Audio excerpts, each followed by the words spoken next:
ഉത്രാളിക്കാവ് പൂരത്തിന്റെ സുഗമമായ നടത്തിപ്പിന് നേതൃത്വം നൽകിയ വടക്കാഞ്ചേരി പോലീസിന് ഉത്രാളിക്കാവ് പൂരം വടക്കാഞ്ചേരി ദേശത്തിന്റെ സ്നേഹോപഹാരം സമർപ്പിച്ചു. ദേശം പ്രസിഡന്റ് CA ശങ്കരൻകുട്ടിയും ജനറൽ സെക്രട്ടറി PN വൈശാഖും ചേർന്ന് ഉപഹാരം വടക്കാഞ്ചേരി CI റിജിൻ തോമസിനു കൈമാറി.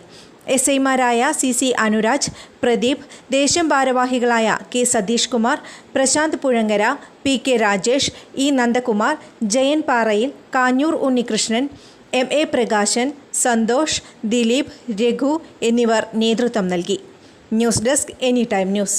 ഞങ്ങളുടെ ചാനൽ സബ്സ്ക്രൈബ് ചെയ്യുക, ഫേസ്ബുക്ക് ഫോളോ ചെയ്യുക. വാർത്തകൾ വേഗത്തിലറിയാൻ എനിടൈം ന്യൂസ്.